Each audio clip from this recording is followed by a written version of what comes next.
Et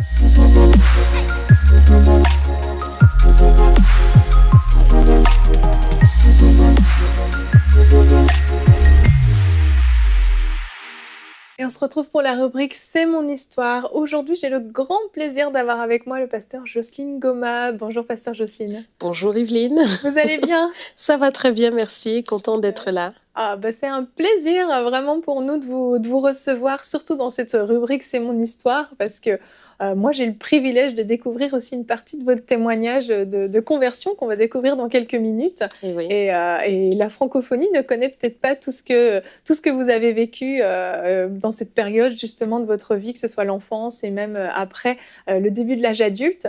Et pour ceux qui ne vous connaissent pas, je vais quand même rapidement vous présenter. Vous êtes la fondatrice avec votre mari, le pasteur David Goma, du CRC international, et vous avez également fondé beaucoup d'autres organismes qui portent vraiment beaucoup de fruits en région parisienne entre autres, mais également aux Antilles. Vous m'aviez dit à New York aussi également. En Afrique. Oui. Voilà. Encore.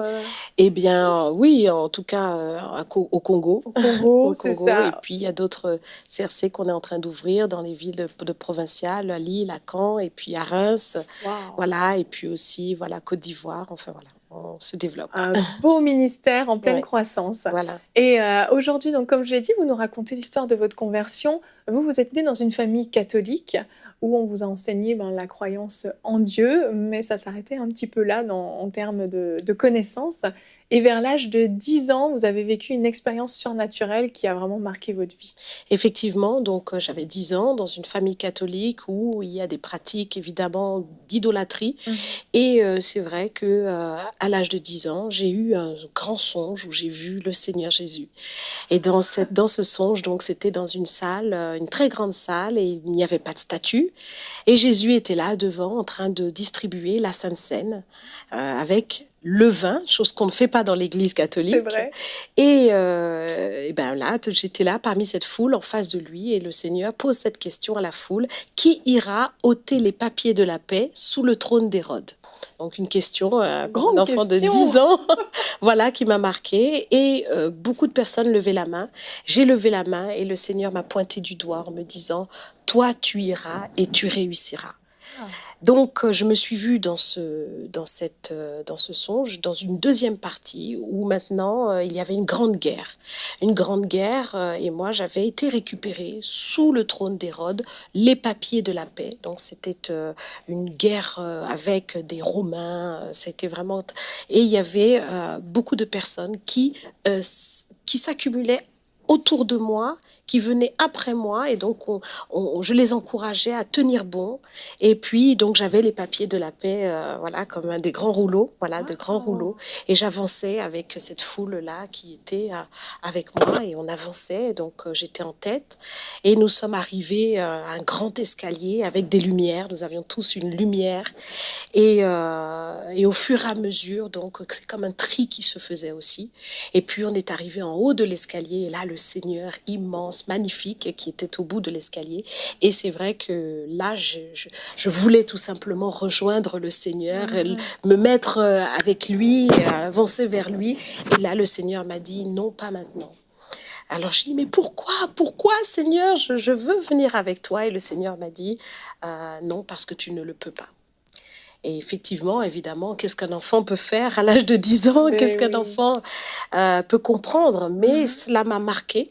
Justement, qu'est-ce que vous avez compris de ça? Il y a eu une compréhension? J'ai tout simplement compris qu'il y avait une vocation, quelque chose de très fort, mais ça n'allait pas plus loin. Donc, j'étais marquée par la personne de Jésus. Je savais que Jésus est réel, qu'il existe, que la parole de Dieu est vivante et qu'elle est vraie.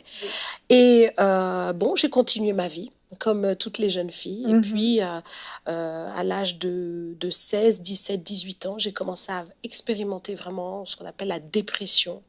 Parce que j'étais convaincue que si cette vie-là, c'est ça, elle ne vaut pas la peine d'être vécue, parce que, on ne peut pas être heureux sur la terre. En tout cas, c'est ce que moi, je croyais.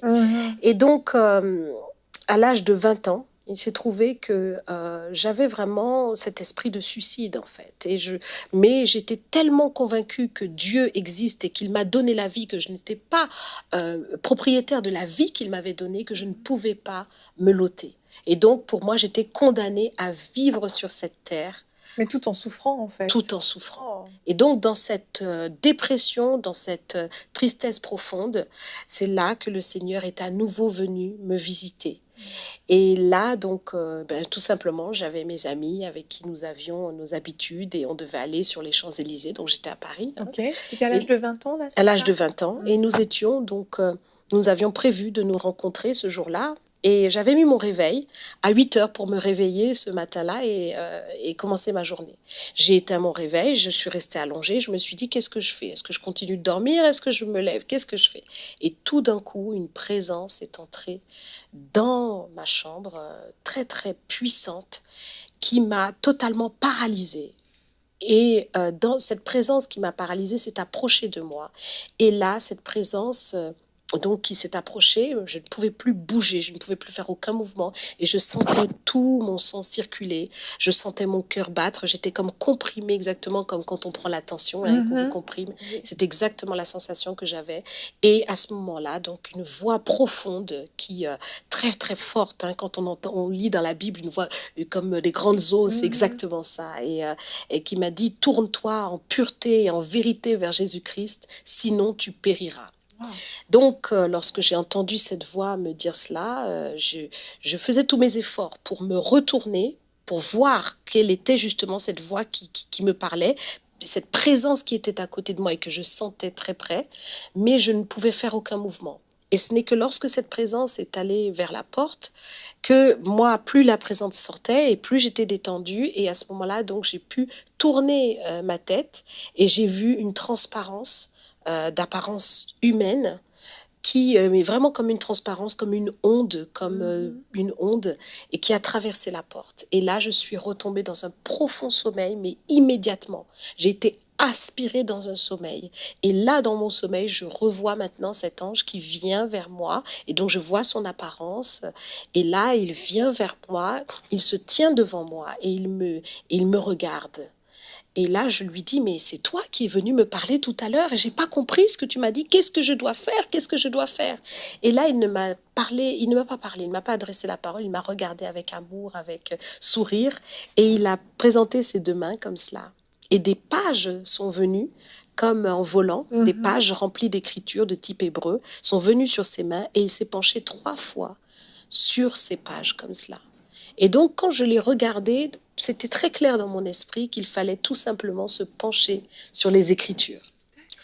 Et cet ange a commencé à ouvrir, en fait, comme si on vous ouvre un grand rideau et on vous montre tout ce qui va arriver. Et cet ange me montrait la fin du monde, me montrait ce qui allait se passer dans ma famille, les personnes qui allaient être sauvées, qu'il fallait vraiment réaliser que tout périra par le feu et qu'il faut vraiment se tourner vers Dieu en esprit et en vérité.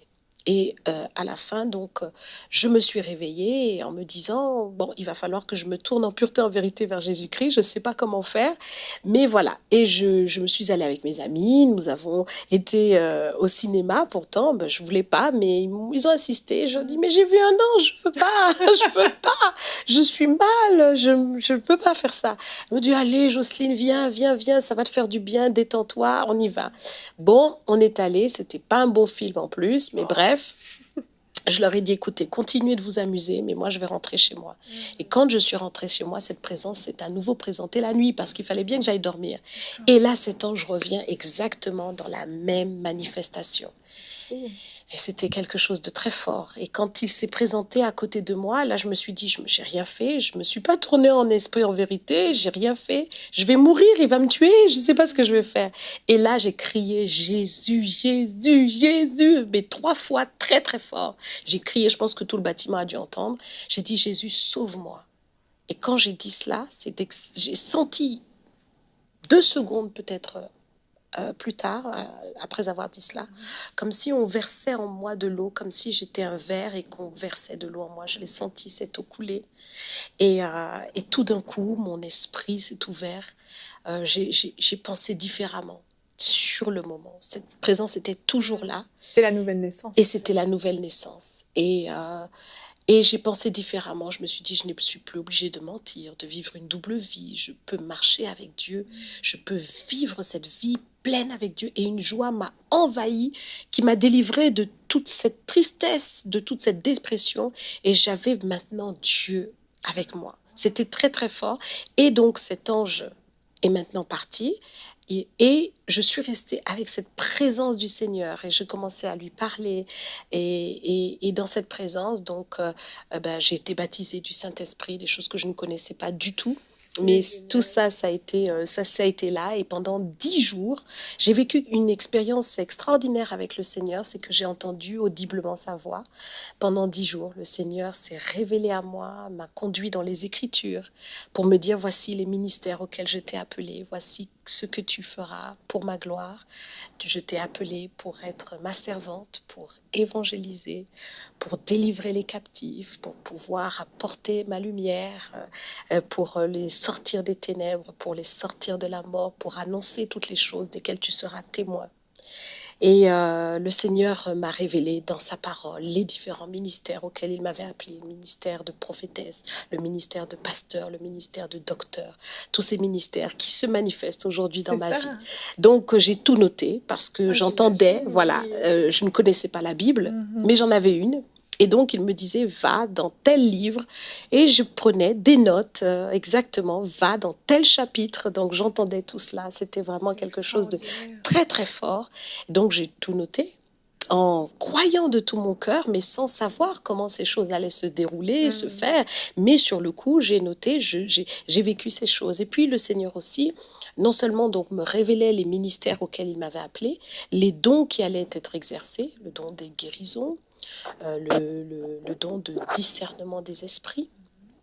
Et le Seigneur m'a aussi guidée par la suite à aller dans une église évangélique dans laquelle j'ai fait mes premiers pas, tout simplement parce que j'avais lu cette parole, puis je me suis vraiment imprégnée de cette Bible pendant ces jours-là.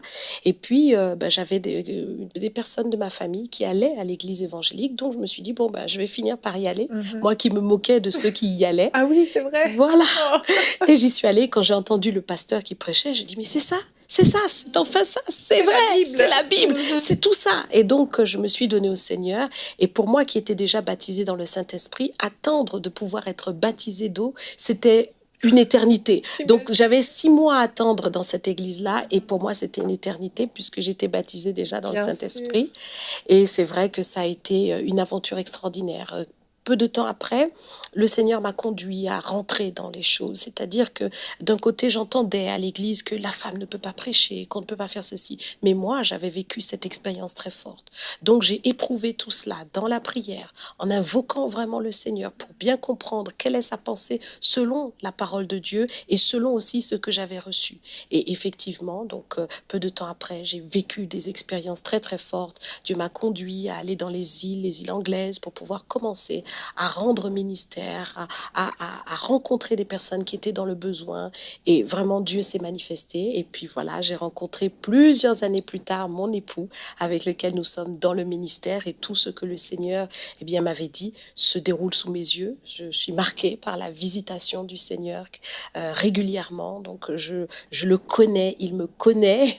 Et nous faisons l'œuvre du Seigneur ensemble. Voilà, nous faisons l'œuvre du Seigneur ensemble. C'est vraiment un témoignage extraordinaire, comment le Seigneur est venu vous chercher. Et... Oui, il est venu exactement et au moment où je ne m'y attendais pas. Pour moi, c'était l'année la plus noire, 20 ans, où je me disais, mais c'est une année la plus terrible, je n'ai pas d'issue, je ne sais pas comment je vais faire. Et c'est exactement là que le Seigneur est venu me trouver pour me donner l'issue et me montrer. En fait, exactement comme la parole de Dieu le dit, je connais les projets que j'ai formés sur vous, projets de paix et non de malheur, afin de vous donner un avenir et de l'espérance. Amen. Et l'avenir est glorieux, il l'a été jusqu'à présent, mais il le sera, j'en suis convaincue, parce que Dieu n'a pas fini encore d'accomplir toutes ses promesses. Absolument. Et vraiment, merci Pasteur Jocelyne, parce que c'est un témoignage qui est très très fort et qui montre que Dieu peut passer par toutes sortes de moyens pour venir nous chercher. Quand il veut une âme, il trouve le moyen de la trouver Vraiment, Absolument, vraiment. absolument. Merci beaucoup pour votre obéissance, à vous, à votre mari, pour ce que vous faites pour la francophonie. Vraiment, merci pour le dévouement de toutes ces années de ministère et les années à venir encore. Et merci surtout d'être venu partager votre témoignage dans la rubrique C'est mon histoire. Merci, Evelyne, pour cette occasion.